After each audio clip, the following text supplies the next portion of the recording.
Chapter 1. Success. What it means. One afternoon about a year ago, I received a telephone call from an old friend who had just made an enormous killing on the stock market. He suggested we meet for lunch to discuss his good fortune. I was delighted with the idea, for I've always loved to hear stories about people who become millionaires overnight. My friend had been a reasonably well-to-do individual. He had dabbled for years in the market. He'd made a little money here and there, but he had not proved himself to be what most people would consider a full-fledged success in that area. That is, not until a month or so before I received his phone call. As I looked forward to our meeting, I tried to imagine the subtle changes that might have taken place in my friend's personality. For one thing, I was certain he would appear enormously self-assured, a bit cocky perhaps. I was sure, too, that he would be bubbling over with delight at his stroke of fortune. You can imagine my astonishment when I found him waiting for me, crouched against the wall at one of the back tables of the restaurant, looking like a gaunt shadow of the man he had once been. In addition to being extremely nervous and withdrawn, he had developed the entirely unwholesome trait of verbal self-flagellation.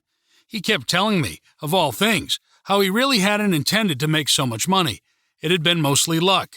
He even made it sound as if it had been bad luck. He stressed the old cliché that money wasn't everything, that though he had achieved what he had always wanted in the business world, the achievement was essentially worthless. At first, I was afraid that perhaps there was something the matter in my friend's personal life. Perhaps his wife had fallen in love with another man, or maybe his children had become involved in some kind of serious trouble with the law. I asked him bluntly what was bothering him, but he merely laughed when I suggested that there was some problem in his personal life. He swore his family had never been happier. It seemed, at least, they were enjoying the money. Then I realized exactly what it was that was troubling him.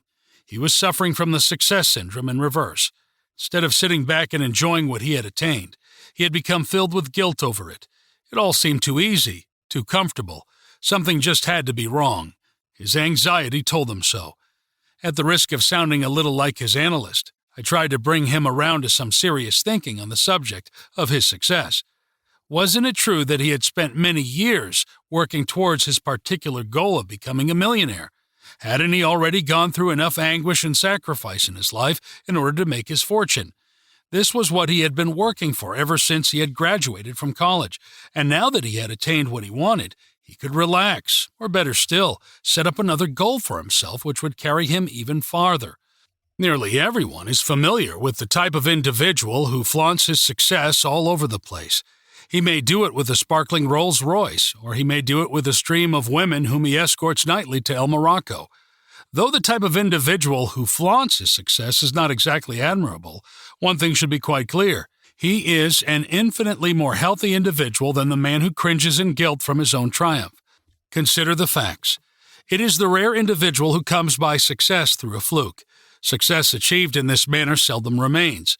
Lasting success comes only through planning and execution. It comes from sheer hard work, the results of which should be enjoyed and respected, since it is directed towards receiving the fulfillment of one's innermost dream. In some quarters, success is peculiarly regarded as a four-letter word.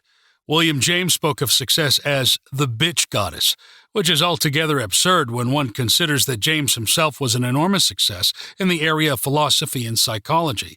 Other people assert that success is nothing but sheer luck. This, again, is nonsense. It takes talent and will to attain success. Luck is only a factor and a comparatively minor one. A young actor happens to walk into a casting office at the exact moment when that office is looking for his particular type. He is luckier, let us say, than the young woman who walks into the same office and is looking for a job as a belly dancer. But what does the lucky actor do with that twist of fate once it comes his way?